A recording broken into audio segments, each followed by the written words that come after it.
Hello दोस्तों, फिर से आपका स्वागत है हमारे और आपके यूट्यूब चैनल घोष्टिकल पे। आज संडे है तो आज हम आप लोगों के लिए 4 भूतिया कहानी लेके आ रहे हैं।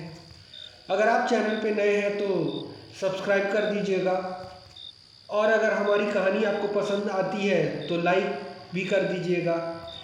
और आप लोगों के पास भी अगर ऐसे ही भूतिया कुछ कहानी है तो हमें कमेंट करके बताएं, हम आपसे ज़रूर कांटेक्ट करेंगे। तो चलिए चलते हैं आज बिना देरी करते हुए आज की कहानी की ओर। स्टोरी नंबर 1, भूतिया चर्च। केरल का नाम सुनते ही केरल के सुंदर सुंदर नज़ारे, नारियल के हरे भरे पेड़, रिसोर्ट वगैरह की छवि नज़र में आती है। ये भारत का प्रमुख पर्यटक स्थल है जहाँ बहुत से विदेशी घूमने आते हैं। लेकिन केरल में कुछ ऐसी जगह भी है जिनके बारे में लोगों को पता भी नहीं है। आइए आपको रूबरू कराते हैं केरल के चर्च के बारे में। ये केरल के वायनाड जिले में उपस्थित है।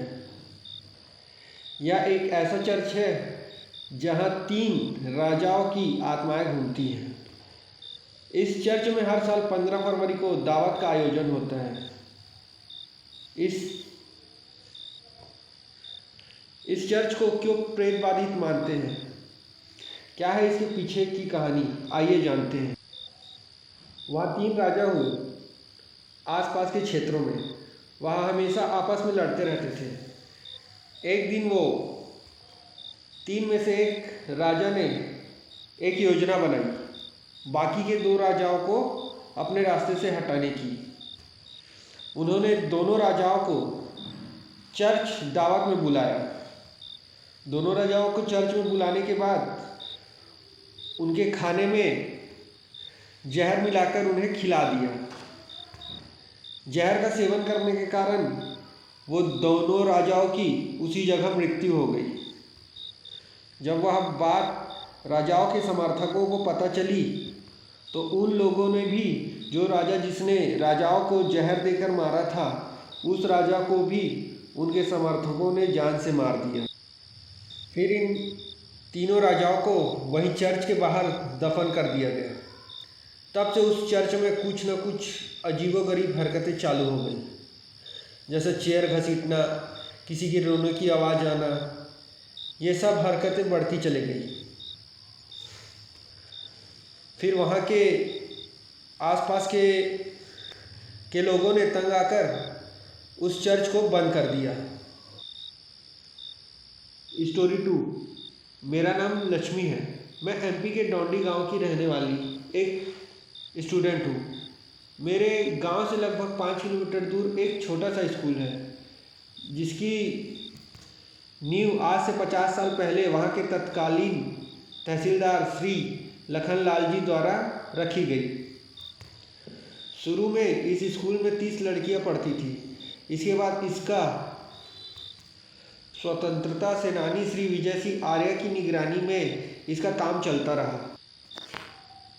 इस स्कूल के पीछे यहाँ के स्थानीय लोगों का मानना है कि जब स्कूल की नींव रखी जा रही थी तब उस रास्ते से अच्छे सिद्ध संत गुजर रहे थे। उन्होंने वहाँ काम कर रहे एक मजदूर से पानी मांगा, लेकिन उस मजदूर ने समय नहीं है करके उन्हें वहाँ से भगा दिया। वो संत अपना अपमान सहन नहीं कर पाए और उन्होंने इस स्कूल को श्राप दिया कि जब स्कूल का काम बंद हो जाएगा तो स्कूल तबाह हो जाएगा। और वैसे ही हुआ।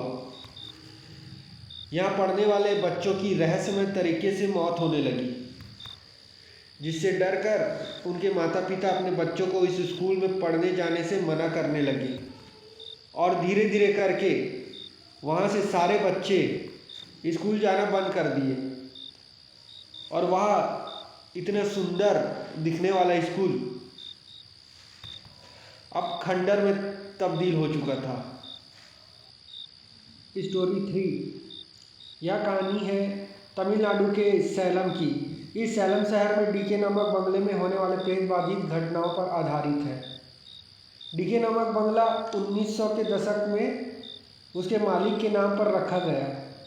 ये बंगला जो था वो कुछ समय बाद हॉस्पिटल वालों को दे दिया गया और वो हॉस्पिटल में तब्दील हो गया। कहा जाता है यहाँ एक डॉक्टर लोगों की मौत को पहले से ही बता देता था। उसके बाद वह उस मरीज को उस हॉस्पिटल में स्थित मुक्ति घर में भेज देता था और अगली सुबह ही उस मरीज की मौत हो जाती थी। अभी भी कुछ लोगों का कहना है कि वो जो डॉक्टर था वो मरीजों को मारता था, लेकिन इस बात पे कुछ कहा नहीं जा सकता। अब ये डॉक्टर उन्हें मारता था या वह प्राकृतिक रूप से मरते थे, ये तो भगवान ही जाने। तो दोस्तों, आप लोगों को क्या लगता है, वो डॉक्टर जो था वो अपने हाथों से मौत देता था कि उनकी मौत प्राकृतिक होती थी? तो प्लीज़ दोस्तों हमें कमेंट करके ज़रूर बताएं। हेलो दोस्तों, मैं सुमित हूँ और मैं इंदौर का रहने वाला हूँ। आज मैं आप लोगों को ऐसी घटना सुनाने जा रहा हूँ जो मेरे पिताजी के साथ घटी। उन्होंने अपनी आप बीती मुझे बताई जो मैं आप लोगों को बता रहा हूँ। ये उन दिनों की बात है जब मेरे पापा स्कूल में पढ़ते थे। उनका स्कूल घर से बहुत दूर था, तो स्कूल से घर आने में बहुत लेट हो जाता था। एक दिन स्कूल से घर आते समय बहुत ज़्यादा रात हो गई। स्कूल से आते वक्त रास्ते में तालाब पड़ता है। उस तालाब के किनारे पर एक आदमी बैठा हुआ मिला और उसने मेरे पिताजी से बीड़ी मांगी। मेरे पिताजी ने उसकी ओर ध्यान नहीं दिया, वो बस अपनी मगन में आगे बढ़ते रहे। लेकिन वो आदमी मेरे पीछे पीछे बढ़ते जा रहा था और अपनी जोरदार आवाज़ों में कह रहा था, बीड़ी तो दे दे, बीड़ी तो दे दे। मेरे पिताजी को पता चल गया कि यह कोई इंसान नहीं, या तो प्रेत है या भूत है। तो मेरे पिताजी भी बहुत निडर इंसान थे। वो बस चलते गए और जब उसने पीछा करना बंद नहीं किया तो उन्होंने अपनी जेब से माचिस की तीली निकाली और 3 तीली एक साथ जलाकर पीछे फेंक दी। तब उस प्रेत ने मेरे पिताजी का पीछा करना बंद किया। तो इसलिए मेरे पिताजी रात में कहीं जाते वक्त माचिस की डिब्बी ले जाने को कहते हैं। तो बस दोस्तों, आज के लिए इतना।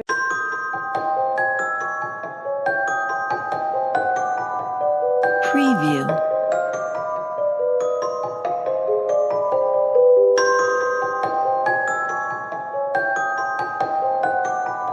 Preview.